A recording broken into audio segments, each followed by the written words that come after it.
Okay, let's unpack this. Imagine trying to get a handle on these massive shifts in global health, especially, the cardiovascular market. It's huge. But without getting totally swamped by data and stats, that's really what we're trying to do today. Give you a kind of shortcut, a clear view into this really critical area of health that, well, affects pretty much everyone. Exactly, and we're basing this deep dive on some really solid insights from cognitive market research. They put out this report, the Global Cardiovascular Market Forecast to 2033. And it's not just dry numbers. It shows the incredible scale of everything. Drugs, devices, diagnostics, all focused on heart health. Just to set the scene, we're talking a global market that was already, over $191 billion back in 2021. Wow, $191 billion. Yeah, and projected to climb to around $231 billion by 2025, and then keep going up to almost $340 billion by 2033. That works out to a compound annual growth rate, the CAGR, of nearly 5%. Yeah. About 4.893% to be precise. Okay, nearly 5%. That's pretty substantial growth over just about a decade, isn't it? It really is. And I bet when we break it down by region, we'll see some interesting, maybe even surprising stories about where that growth is happening. Absolutely. The regional differences are quite telling. So where should we start? Maybe North America. It feels like they're often the benchmark. Good place to start. Yeah, North America has historically been the leader. Yeah. And it still holds that top spot quite firmly. So how big are we talking? Well, in 2021, the North American market was about $75.6 billion. $75 billion, okay. And the projection. It's expected to grow to over $127 billion by 2033. Whoa, that's massive. And I assume the U.S. is the main driver there. Oh, definitely. The U.S. is the powerhouse. It accounted for nearly $60 billion of that 70 back in 2021. And it's projected to hit almost $100 billion, $99.2 billion by 2033 on its own. Incredible. What about Canada and Mexico? They're part of that too, right? They are, and showing solid growth too. Canada's looking to go from around $9.8 billion up to nearly $18 billion. And Mexico from about $6.2 billion heading towards $10.7 billion. So significant markets in their own right. But, what's really fascinating here, beyond just the sheer size, is what it represents. That North American dominance reflects, very mature healthcare systems, a ton of investment in R&D for drugs and devices, and frankly, high rates of diagnosis and access to treatment. Okay, so it sets a high bar. It really does. It's the benchmark for innovation and, market value that other regions often look towards. Okay, so from that established giant, North America, let's hop across the Atlantic. Europe. You mentioned it's more diverse. Yeah, definitely a more varied picture in Europe. The total market there was just under $40 billion in 2021, $39.4 billion. And it's projected to grow to almost $66 billion by 2033. So still significant growth, but a different scale compared to North America. And who are the big players within Europe? Well, you've got Germany leading the pack, projected to grow from about $7.6 billion to over $13.7 billion. Okay. The UK is also strong, going from around $5.5 billion towards $9.6 billion. Then France and Italy are major contributors, too. Right, France and Italy. Yeah, France looking at about $7.8 billion by 2033, and Italy around $6.7 billion. So those are the heavyweights. They are. But this kind of raises an interesting point the report touches on. Which is? Well, you see this big range. You have these large economies driving a lot of the market, but then you also have, say, Luxembourg, much smaller, maybe $2.4 billion going up to $0.6 billion. It just highlights how varied things are across Europe. National health policies, specific disease patterns, they all shape the demand differently, even in countries quite close geographically. That makes sense. Different systems, different priorities. Exactly. Okay, now, you mentioned earlier that some regions are growing really fast. I'm guessing Asia-Pacific fits that bill. Oh, absolutely. Sure. This is where things get really interesting in terms of pure growth momentum. Asia-Pacific shows incredibly strong growth. That CAGR we talked about, it's higher here, almost 5.8%. Higher than the global average, then. Right. So the market there was around $48.6 billion in 2021. The projection, it's set to basically double, hitting over $95 billion by 2033. Wow, nearly doubling. And who's leading the charge there? China. China's definitely a leader, yeah. It's projected to grow from about $15 billion to over $30 billion, a huge market. Okay. But, if you really want to see rapid ascent, you have to look at India.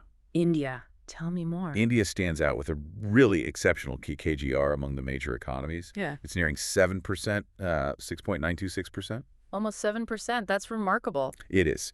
So India's market is forecast to surge from around $5 billion in 2021 to over $11 billion by 2033. So what's driving that surge in India specifically? It's a combination of factors, really. You've Yeah. got an expanding middle class with more purchasing power. Mm. Better healthcare access is slowly improving. Yeah. But also, unfortunately, there's a rising burden of chronic diseases, often linked to, lifestyle changes that come with economic development. Right, the double-edged sword of progress sometimes. Precisely. But India's not the only story in Asia Pacific, of course. Yeah, imagine not. You've got Japan, still a very significant market, projected to reach over $12 billion. South Korea and Australia are both strong, expected to cross $7 billion, $5 billion respectively. And there's also really vibrant growth in places like Singapore, Southeast Asia as a collective region, and Taiwan too. They're all showing substantial increases. So it's a broad regional boom, really. It absolutely is. It shows a region that's not just playing catch-up, but is actively starting to reshape the whole global cardiovascular market landscape. Okay, that's fascinating. So we've covered North America, Europe, Asia Pacific. What about other key regions? South America, for instance. Yeah, South America is definitely part of the growth story, too. Its overall market is projected to grow from around $12.2 billion to roughly $22.5 billion. And Brazil, I presume, is a major player there. Brazil leads the way, yes. Projected to go from about $4.8 billion up to nearly $8.7 billion. And Argentina also shows strong growth, nearly doubling its market size from around $2.5 billion to about $4.8 billion. Okay. And the Middle East. The Middle East is also on a significant upward curve, moving from just over $9 billion in 2021 to over $17 billion by 2033. Any standouts there? Saudi Arabia is notable, projected to approach $5 billion. Turkey and the UAE are also expanding robustly. Turkey heading towards $2.7 billion and the UAE towards $3.2 billion. So growing investment in healthcare infrastructure there, too, it sounds like. That seems to be a key driver, yes. Increased focus and investment. All right, and let's round out the globe with Africa. What's the picture there? Africa also shows considerable growth, albeit from a smaller base. The total market is projected to increase from about $6.1 billion to just over $11 billion by 2033. Okay.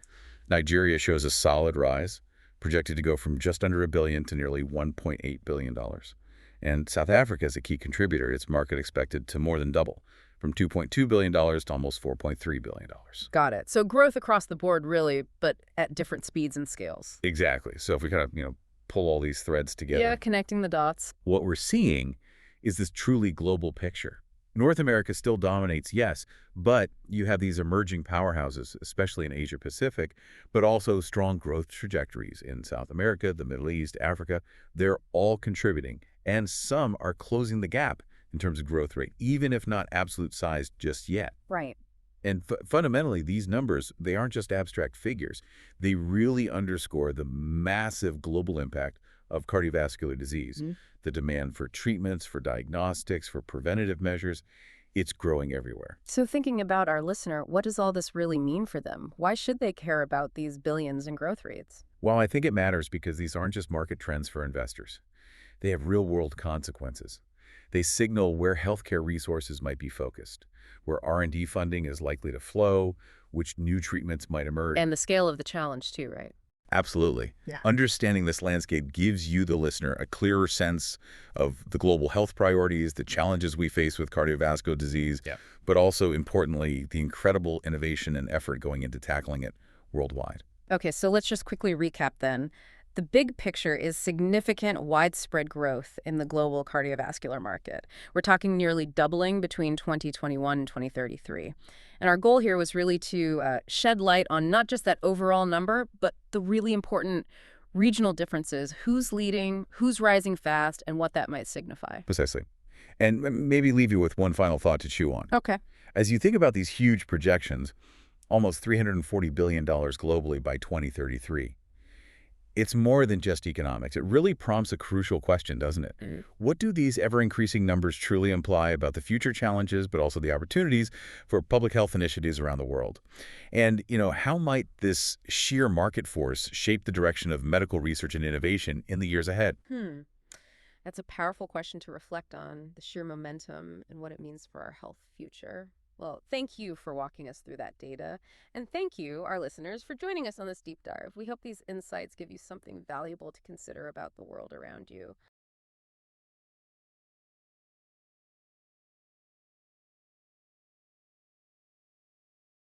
Welcome to the deep dive. We're here to break down complex topics, pull out the essential insights, and really get you up to speed fast.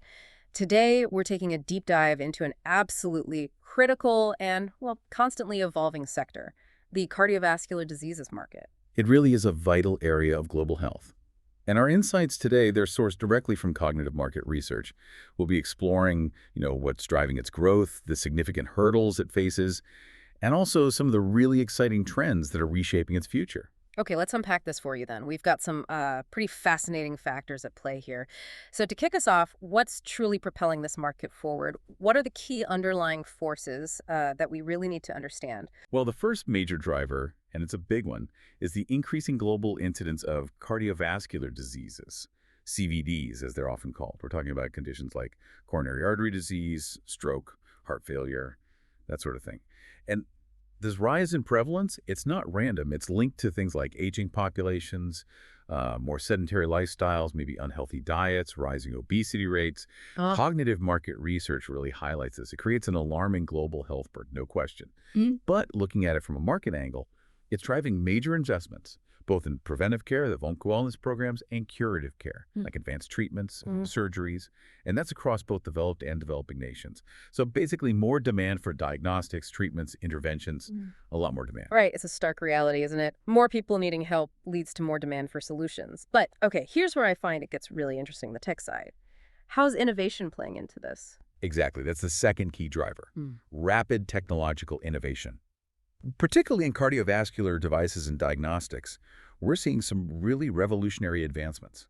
Things like minimally invasive procedures, transcatheter aortic valve replacement, PEVR is a great example. Replacing a heart valve without major open heart surgery. Precisely. And beyond that, you've got things like 3D imaging, wearable cardiac monitors, Yeah. watches and patches, and even AI-powered diagnostics, AI that can interpret ECGs, those heart rhythm readings, to spot arrhythmias, irregular heartbeats, maybe even predict issues. And these technologies, yes, they're crucial for early detection, for precise intervention, but what's also really important for the market is that they often help reduce hospital stays, cut down overall treatment costs. That makes them incredibly attractive, globally speaking. That's a powerful point. The dual role better care, but also potentially more economically viable care. And finally, it's not just about the market dynamics or the tech itself. There's a collective push happening too, right, from organizations. That's absolutely right. The third key driver involves really significant efforts from governments and NGOs, non-governmental organizations. They're working to mitigate cardiovascular mortality. You have major players like the World Health Organization, national health bodies. They're all pushing initiatives focused on awareness, prevention, screening. Think public health campaigns, promoting routine health checks, stronger tobacco control laws, even subsidies for essential medicines. Making those vital drugs more affordable. Exactly. And what's also becoming clear, especially in rural or underserved areas, is the rise of public-private partnerships. These collaborations are gaining real traction, expanding cardiovascular care where it's often needed most, bringing services, sometimes basic screening, to places without easy access to specialists. Okay, so those are definitely some strong tailwinds pushing the market forward. But, no market is without its challenges. What are the big restraints? The hurdles holding back the cardiovascular market's full potential? Yeah, there are definitely hurdles. One major one is simply the high cost of the advanced treatments and devices we just talked about. Innovations like robotic surgeries, sophisticated implantable devices. They offer amazing clinical benefits, truly remarkable. Yeah. But they come with very steep price tags. Right. And this creates a huge affordability barrier, Yeah. particularly in developing countries where people often pay a lot out of pocket for healthcare. For many patients, the latest, potentially life-saving treatments are they're out of reach financially. So, amazing tech, but access is a real issue because of cost. What else is proving to be a significant hurdle? What other challenges? Another critical one is the shortage of skilled healthcare professionals. And tied to that, underdeveloped infrastructure in many parts of the world. We're talking about a lack of trained cardiologists, cardiac surgeons, interventional specialists, the people who perform those minimally invasive procedures. Especially outside major cities. Especially in rural and lower-income regions, yes. And it's not just personnel. Basic infrastructure, like catheterization labs, those specialized cath labs you need for many procedures, or dedicated cardiac surgery units, they're often just missing. This causes serious delays in diagnosis, in treatment, and it really limits the market's overall reach, its impact. That really highlights a fundamental access problem, doesn't it? Getting the care to where it's needed. Beyond infrastructure and cost, are there other systemic barriers? I imagine regulation plays a part too. Is that a factor? Oh, absolutely. The stringent regulatory approval process is a major constraint, no doubt about it. Getting clearance for a new cardiovascular drug or, say, a new type of device involves incredibly extensive clinical trials. They're lengthy, they're very expensive, Yeah. all to meet the high safety and efficacy standards set by authorities like the FDA in the US or the EMA in Europe. So it takes a long time and a lot of money. Exactly. And this can delay product launches significantly, sometimes by years. It can even discourage smaller, perhaps innovative companies from even trying, which ultimately can slow down the pace of advancement in the whole sector. Right. So we've covered the push and the pull, the drivers and the restraints. Now let's look ahead. What's new and emerging? What are the key trends that are really reshaping this market right now? Well, one truly transformative trend, I think, is the rise of AI and big data in cardiovascular care. Mm. It's starting to make a real difference. Machine learning algorithms are getting increasingly good at interpreting ECGs, like we mentioned, detecting arrhythmias, and even in some cases, predicting potential heart attacks before they happen, based on patterns in the data. Wow. By integrating patient histories, maybe genetic information, with real-time data from wearables, your fitness tracker or a dedicated monitor, providers are starting to shift, Mhm. moving away from just reactive treatment after something happens towards proactive, more personalized care. It's really unlocking new frontiers in managing cardiac health, getting ahead of the problems. That sounds like a genuine game changer. Shifting from treatment to prediction and prevention, that's huge. Yeah. What else are we seeing? What other trends are emerging? Okay, next up, we're seeing the growing adoption of telecardiology and remote monitoring, which really took off during the pandemic, didn't it? Telehealth in general, yeah. Exactly.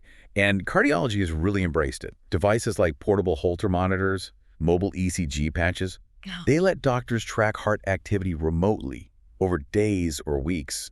This is hugely beneficial for patients, especially those in remote areas or maybe those who find travel difficult. It cuts down on travel, helps maintain continuity of care, and studies suggest can even lower hospital readmissions. It's about bringing specialist oversight to the patient wherever they are, virtually. Making care more accessible, more efficient, bridging those geographical gaps. That makes a lot of sense. And speaking of geography, where is all this expansion happening most dynamically? Where are we seeing the biggest growth on the ground? Well, lastly, connecting this to the bigger global picture, there's the rapid expansion of cardiovascular care, specifically in emerging markets. Countries like India, Brazil, several Southeast Asian nations. They're investing heavily in their healthcare infrastructure right now. Building capacity. Precisely. And they're getting support from foreign direct investment, seeing growth in health insurance coverage, more international collaborations. So access to cardiovascular treatments, even some advanced ones, is expanding quite quickly in these regions. And interestingly, some global medical device firms are actually starting to localize their manufacturing in these areas too. To make things more affordable locally. Yes, partly that, and also to be more responsive to the specific needs and growing demand in those markets.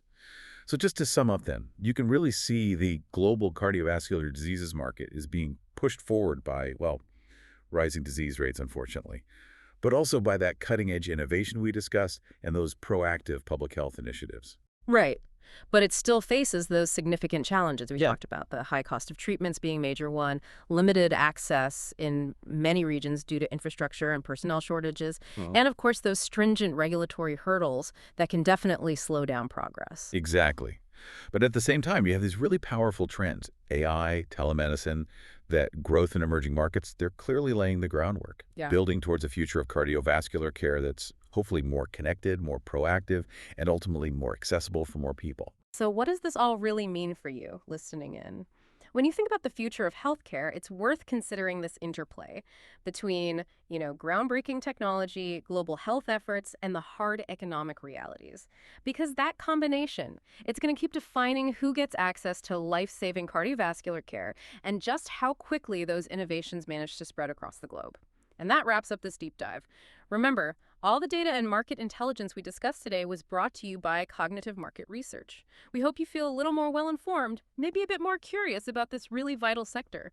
Until next time, stay informed and stay healthy.